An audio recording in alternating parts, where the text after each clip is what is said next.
Kes curang, berkahwin dalam usia muda dan masalah kewangan adalah antara punca berlakunya perceraian. Menurut kajian statistik Jabatan Kehakiman Syariah pada tahun 2019, terdapat 38,035 kes pasangan bercerai dalam tempoh 8 bulan di negara ini. Meskipun ikatan perkahwinan terputus akibat daripada perceraian, namun bekas pasangan masih perlu melaksanakan tanggungjawab, terutama bagi mereka yang mempunyai cahaya mata. Terdahulu, terdapat satu kes di mana seorang isteri menderita selama 10 tahun akibat daripada sikap suami yang gagal menjalankan tanggungjawabnya selepas bercerai. Pengabaian nafkah menyebabkan isteri terpaksa menanggung 2 cahaya mata. Akibat kurangnya pengetahuan, ramai dalam kalangan bekas pasangan yang tidak mengetahui tentang tanggungjawab selepas bercerai. Sejauh mana perlunya pemahaman dalam kalangan masyarakat bagi menangani isu ini? Seperti yang anda saksikan dalam paparan sebentar tadi dan juga seperti yang telah kami war-warkan, topik yang akan kita bincangkan pada hari ini adalah tanggungjawab selepas bercerai. Dan apa yang pasti, hari ini kita nak faham dengan lebih lanjut lagi tentang apa sebenarnya tanggungjawab tersebut dan juga siapakah parti ataupun individu yang terlibat dalam melaksanakan tanggungjawab ini.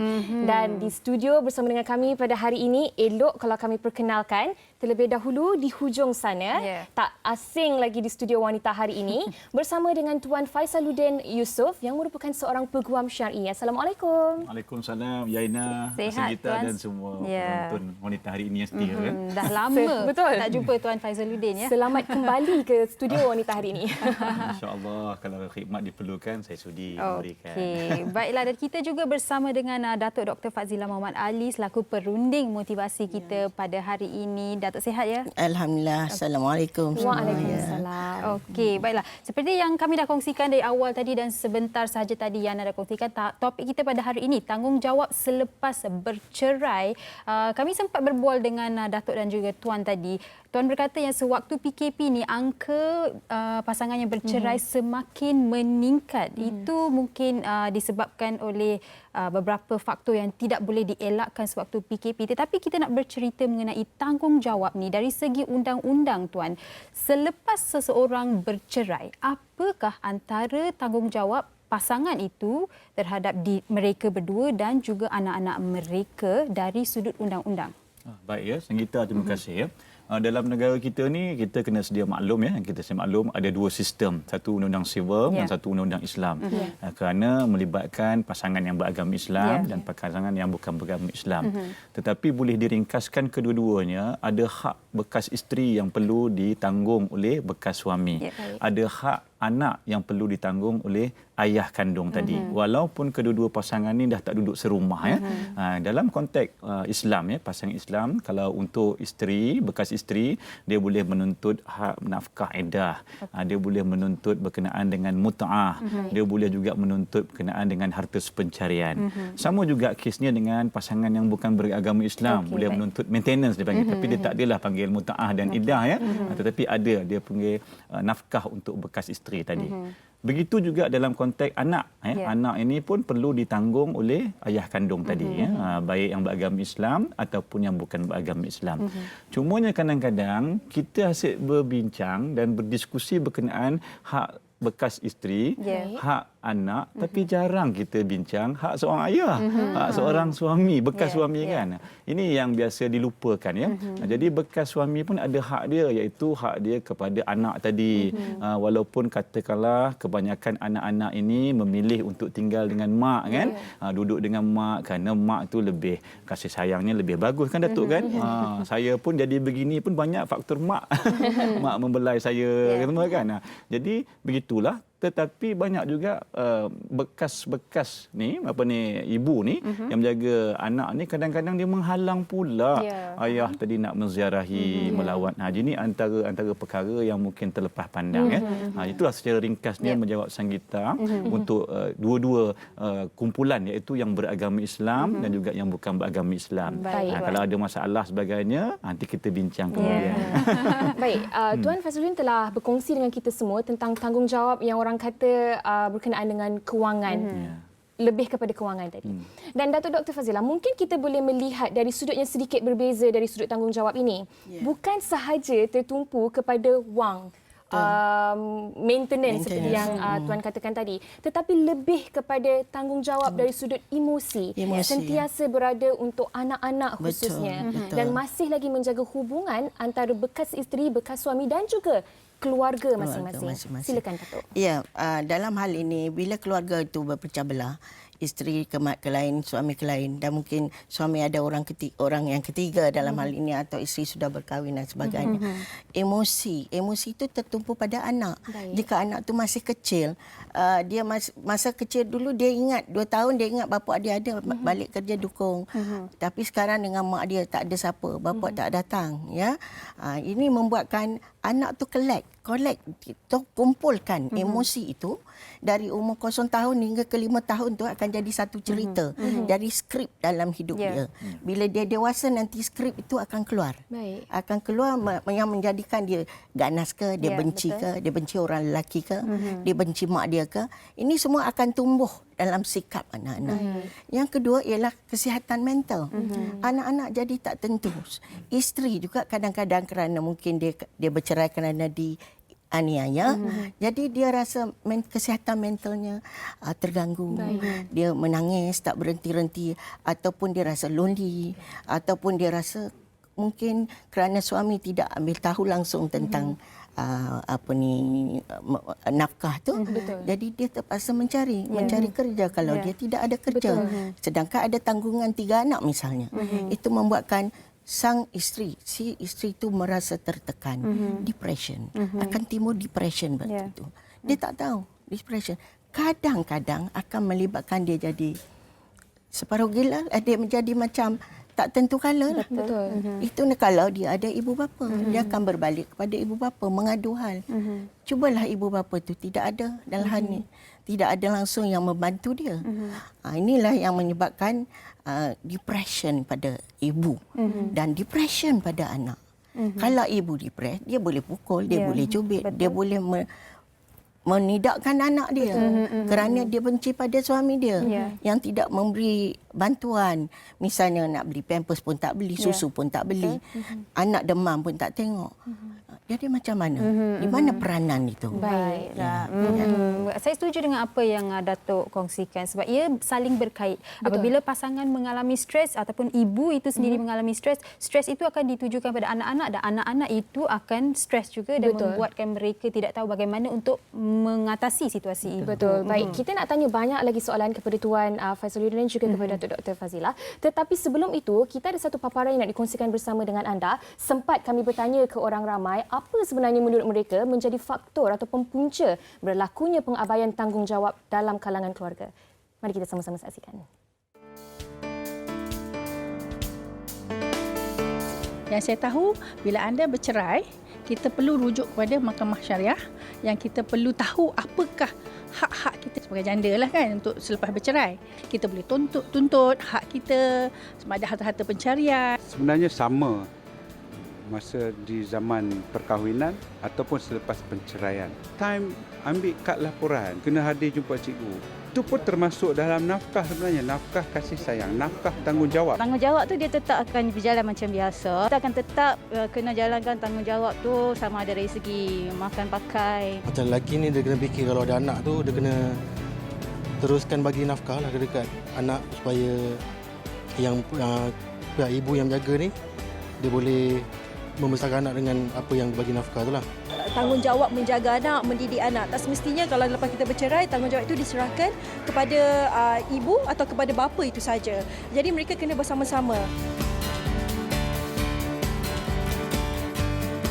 Salah satunya mungkin pasangan salah satu tu ada ego. Biasanya lelaki lah lebih tinggi ego. Bekas suami atau bekas isteri dia rasa tak puas hati, dia berdendam. Tanggungjawab ataupun sikap kematangan sebelum kita nak mendirikan rumah tangga tu mungkin kurang. Mungkin pada awalnya mereka merasakan mereka sudah bersedia untuk mendirikan rumah tangga, menjadi husband ataupun wife, tetapi sebenarnya tidak. Kerana bila kita kahwin, kita mempunyai tanggungjawab yang sangat besar. Dia bukanlah kita umpama hidup dalam fairy tale yang apa yang kita harapkan itu yang akan jadi. Bila masing dua-dua tak matang, dia jadi tak sefahaman lah. Okey, itu dia tadi antara pendapat orang ramai tentang topik kita pada hari ini. Dan Tuan, saya sebenarnya tertarik dengan salah satu jawapan dari responden tadi. Dia kata disebabkan ego. Okey, dan disebabkan ego ni juga seseorang itu tidak mahu melaksanakan tanggungjawabnya walaupun dia sedar tentang tanggungjawabnya itu tadi. Jadi persoalannya sekarang Tuan, bagaimana sebagai seorang yang ingin menuntut hak terhadap seseorang yang tidak melaksanakan tanggungjawabnya ini tadi, khususnya buat isteri untuk menuntut hak terhadap dirinya dan juga kepada anak-anak. Oh, soalan ni agak pedas. Sebab saya mewakili satu-satunya kaum lelaki. kaum lelaki dan juga merangkap suami kan. Yeah.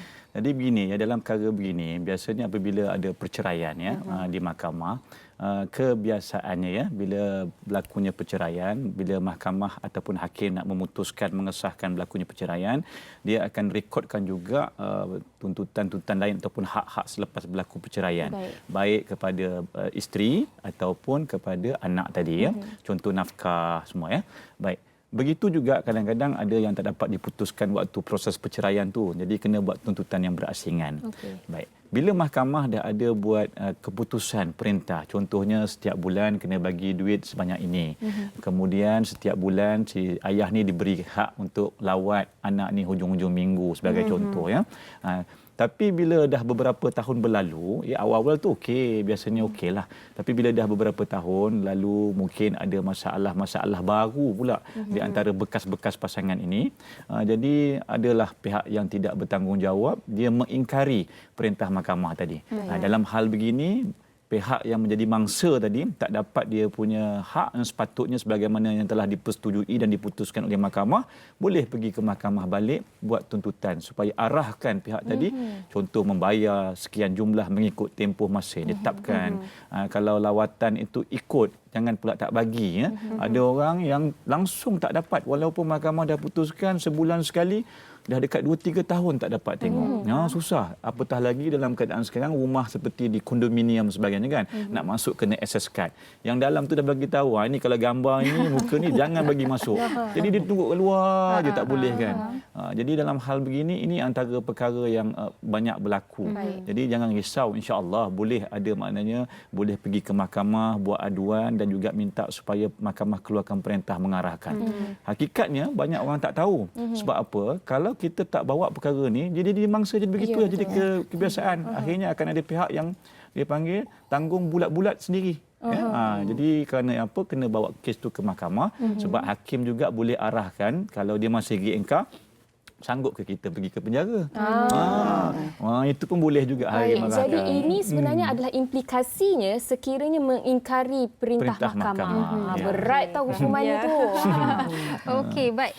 Kami nak tanya Datuk Doktor pula kan. Datuk Doktor, biasanya bila berlaku penceraian itu akan berlaku disebabkan pasangan itu sendiri mengambil keputusan untuk bercerai. Tapi ini soalan daripada salah seorang penonton wanita hari ini. Berlainan sedikit, jika penceraian berlaku akibat paksaan ibu bapa, apakah peranan pasangan dalam menangani masalah ini? Bagaimana mereka boleh menangani masalah sebegini? Kalau pasangan itu masih kuat cintanya, kasih sayangnya, maka dia boleh pergi kepada hakim mungkin untuk membuat kaunseling di situ. Bagaimana nak jawab dekat ibu bapa, kerana ibu bapa tu adalah kalau berdosa kan besar dosanya. Jadi kedua-dua orang perlu berjumpa dengan ibu bapa. Kami masih bercinta, kami sayang antara satu. Dan kalau dia tak suka yang lelaki, dia kata saya berjanji, saya jaga mungkin. Itu cara yang terbaik bersemuka dengan ibu bapanya, ibu bapa mereka. Kalau mereka diam saja melarikan diri, tak boleh. Itu adalah salah kerana ibu bapa tak suka tu pasal apa? Pasal dia tak ada kerja. Janjilah dia akan mencari kerja sebaik yang dapat. Janji pada ibu bapa tu. Orang ni rasa saya dia akan lembut, sekeras keras kerak pun kalau ditaruh air lembut hatinya. Jadi komunikasi itu amat penting seperti yang Datuk katakanlah, jangan duduk diam sahaja. Kalau kita tak memberitahu apa yang ada dekat dalam hati kita, ibu bapa mungkin tidak tahu. Bagi mereka mungkin perkahwinan ini tidak begitu smooth lah. Baik. Jangan yang perempuan tu pula buat-buat ikut berlamak dia. Bila di luar sayang abang, bila kat rumah sayang mak. Tak boleh. Dia kena cari satu titik tengah. Yang ni pun sayang, yang ni pun sayang dan dia perlu membuat keputusan yang terbaik. Menarik bila Doktor menyentuh tentang ibu bapa. Tuan, kita melihat tanggungjawab ini sentiasa ditumpukan kepada tanggungjawab bekas suami ataupun tanggungjawab bekas isteri. Tetapi hakikatnya kita hidup dalam komuniti yang berkeluarga, institusi kekeluargaan. Sekiranya suami ini tadi culas dalam memberikan tanggungjawabnya terhadap bekas isteri dan anak-anak, adakah ianya juga menjadi tanggungjawab keluarga suami ini tadi untuk menasihati, mengingatkan dan juga untuk mengambil bahagian dalam melaksanakan tanggungjawab ini? Bagus soalan ni. Bagus sangat. Betul. Kita ingatkan pasangan tu dah lah memang culas. Bekas ayah ni, ayah ataupun bekas suami ni memanglah malas, asyik macam-macam alasan dia bagi. Rupa-rupanya ahli keluarga kita pun ahli keluarga belah bekas suami ni pun sama tak nak bertanggungjawab ya. Sebab itu dalam hal ini sebenarnya bukan dari segi undang-undang saja. Kalau dalam konteks agama Islam memang telah dibincangkan dalam kalangan para alim ulama dan fuqaha bahawa kalau berlaku sesuatu kepada ayah tadi ataupun bekas suami berkenaan dengan isu nafkah contohlah sakit ataupun dah tak ada kerja ni, menganggur ataupun bankruptcy sebagainya kan, maka tanggungjawab itu berpindah kepada adik-beradik ataupun waris-waris kepada si ayah tadi. Kalau mak ayah dia hidup lagi, datuk dan nenek tu kena bertanggungjawab bagi nafkah. Katakanlah datuk dan nenek pun dah tua sangat, dah uzur, dah tak ada, maka adik-beradik ayah tadi tu bertanggungjawab untuk memberi nafkah kepada anak buah dia tadi. Itu adalah kewajipan yang telah ditetapkan oleh undang-undang dan juga dalam agama. Sama juga kesnya dengan orang yang bukan beragama Islam. Baik, dalam hal ni kalau dalam keadaan begini boleh tak ada kompromi biasanya. Ada dia panggil jalan tengah. Kadang-kadang ialah saya dapati banyak juga kes-kes di mana ayah ni berduit tapi dia punya sikap macam tadilah ego, dia marah, dia dendam, dia nak balas dendam sebagainya, dia tak nak ambil tahu. Jadi dalam hal ni perlu ada di kalangan adik-beradik ni yang memahami kes ataupun masalah yang berlaku itu adalah di antara pasangan-pasangan yang berpisah tadi. Jangan disebabkan macam yang Datuk cakap tadi, pasangan-pasangan ni dah dua asing, dia bergaduh dan sebagainya, berdendam, anak itu yang jadi mangsa. Dalam hal ini perlu ada pihak yang mengambil peranan. Sekurang-kurangnya walaupun tak dapat bagi kasih sayang, tak dapat bagi perhatian sepenuh masa, tapi dapat memberikan kata dari segi bantuan kewangan, nak bayar sekolah, tuition, baju, semua ini semua duit ni sekarang ni. Kadang-kadang anak-anak ni zaman sekarang bila dia dapat baju sehelai saja, itulah dia pakai setiap hari, tapi kawan dia boleh bertukar-tukar. Itu pun boleh jadi emosi kepada anak tersebut. Jadi perkara-perkara begini perlu juga diambil iktibarlah kepada penonton ya. Kalau ada tengok anak-anak buah tu tak berkemampuan, ambil tanggungjawab. Ambil peranan. Dan di sini kita lihat kan Sugi sangat-sangat besar tanggungjawab itu, dia dah stretch, dikembangkan lagi bukan hanya kepada suami ataupun bekas isteri itu tadi, tetapi kepada ahli keluarga untuk sama-sama mengikul tanggungjawab. Sebab tu biasa orang kata perkahwinan itu bukan sahaja dua individu yang bersatu, dua keluarga bersatu. Dan ini apa yang Tuan kongsikan tadi adalah bukti bagaimana dua keluarga patut membantu mereka yang memerlukan dalam situasi begini. Dan berbalik pada soalan kita mengenai emosi anak-anak, Datuk. Bila dalam sesuatu dalam perceraian itu, anak-anak biasanya yang akan paling terjejas lah, sebab mereka kalau yang mungkin umur 3-4 tahun mungkin tak tahu apa yang berlaku. Yang dah tahu apa yang berlaku, kenapa mami tak ada dekat rumah, kenapa daddy tak duduk satu rumah kan. Bagaimana boleh ibu dan bapa ini membuatkan anak-anak mereka faham sebelum mereka bercerai ini? Sebab kalau dah bercerai, nak membuatkan mereka faham, mungkin mereka akan terima sahaja yang ibu dan ayah tidak duduk dalam satu rumah. Tapi sebelum bercerai mungkin anak-anak tadi dah nampak ibu bapanya bergaduh. Tapi tuan-tuan perlu ingat kalau sekiranya kita bergaduh depan anak, efeknya sangat kuat. Dia akan ambil contoh esok bila dia kahwin, dia akan buat macam tu juga. Jadi soalnya di sini ialah bila tempoh nak bercerai, katalah anak tu tingkatan 1, dia boleh faham. Kita panggil kumpulan anak kita. Mama dengan Abah dah tak dapat bersatu, jadi dah tak sepahaman. Tapi Abah janji dia akan datang tengok kita selalu. Abah janji nak bagi duit. Abah janji nak pergi sekolah jumpa cikgu bila ada keputusan. Abah janji akan datang bawa keluar tiap-tiap minggu tengok wayang ke, atau pergi makan-makan ke. Jadi dia kena tunjukkan dengan penuh kasih sayang. Kalau sekiranya ibu kahwin lain, dia ada anak lain, saya takut apa yang kita takut ialah dia akan bagi kasih sayang lebih yang anak suami waktu itu. Baik, yang sekarang. Yang sekarang. Dan anak suami yang lepas kerana dendam dan sakit hati, dia lupakan. Baju raya mungkin tak ada. Yang ini ada baju raya. Itu tak sama. Baik. Saya pernah ada kawan yang ibu bapa bercerai, tapi bila hari report card tu kedua-dua mereka akan datang untuk mengambil report card. Tapi ada juga yang ayah tak akan memberi ibu kelonggaran untuk datang bersama. Tapi mungkin seperti yang Datuk kongsikanlah, mereka harus duduk bercakap dengan anak-anak supaya mereka faham situasi. Supaya anak-anak faham betul kedudukannya. Mama duduk rumah ini, abah pergi duduk rumah ini. Jadi bila nanti tiap-tiap ujung minggu datang, abah akan ambil. Ada juga keluarga yang bila time anak dia sekolah, dia datang duduk rumah keluarga suami dia, bekas suami. Bekas suami ada kemudahan, mungkin pemandu ada, siapa hantar pergi sekolah, ambil tahu hal sekolah. Tetapi biarkan ibunya bekerja. Ujung minggu hantar pada ibunya supaya dia lebih dekat kasih sayang. Ini sesuatu yang amat kita hargai. Ya, betul. Dan diperlukan. Saya teringat jawapan daripada Datuk Dr. Fazilah ni mengingatkan saya tentang filem yang saya tonton, lakonan Julia Roberts iaitu Stepmom. Dan ini sebenarnya wajar dijadikan iktibar oleh kita semua.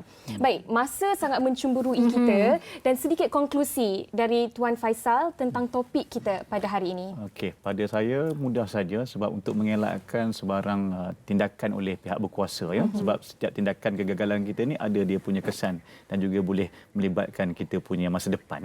Jadi dalam hal ini apabila kita dah berpisah, ada anak, fokus jagalah anak tu besarkan. Marah macam mana pun keadaan yang berlaku antara kita dan bekas pasangan kita, itu kita ketepikan sebab anak itu juga akhirnya nanti yang akan, kalau umur kita panjang, kalau kita belai dia dengan bagus, kita jaga dengan bagus, mereka jugalah yang akan membantu kita bila kita dah tua nanti. Itu saja orang kata apa yang saya nak kongsikan lah, apa yang saya lihat di mahkamah tempoh hari. Baiklah, dan mungkin sedikit daripada Datuk Dr. Fazilah sendiri bagi mereka yang mungkin menghadapi situasi perceraian ini. Ya, saya ingat kita perlu berbaik-baiklah, berbaik sangka. Jangan hilangkan rasa marah. Ya, kerana anak kita nak besarkan waris kita ni. Anak ini akan menjadi orang yang seperti Tuan kata tadi, akan menjadi orang yang akan membela kita besok. Siapa yang nak mendoakan kita esok? Ya, anak ini. Nombor satu, jangan lupa agama. Ya, agama nombor satu. Apabila anak ni telah besar, asuhlah mereka. Walaupun dia duduk dengan bapanya, walaupun dia duduk dengan ibunya, asuhlah dari segi itu. Kerana ini sebagai satu prinsip atau landasan untuk membentuk peribadi anak supaya mengenangkan balik ibu dan ayahnya walaupun mereka sudah berpisah. Dan apa yang dikongsikan oleh Datuk Dr. Fazilah dan juga Tuan Faisaluddin ini memberitahu kepada kita semua yang tanggungjawab ini adalah tanggungjawab bersama. Tidak hanya tertumpu kepada bekas isteri maupun bekas suami, tetapi kepada ahli keluarga yang orang kata mak mentua, bapa mentua, ipar-duai, semuanya harus mainkan peranan. Dan tanggungjawab itu bukan setakat bila ada anak buah, manja-manja macam tu saja. Selepas mereka membesar, kalau situasi sebegini berlaku, itu juga adalah tanggungjawab kita sebagai ahli keluarga. Baiklah, kami nak ucapkan terima kasih sekali lagi kepada Tuan Faisaluddin dan juga Datuk Dr. Fazilah atas perkongsian hari ini. Dan bagi anda di rumah, jangan ke mana-mana. Kita akan berehat sebentar. Kembali selepas ini dengan The Alif dan Camilla Sharmi. Jangan ke mana-mana.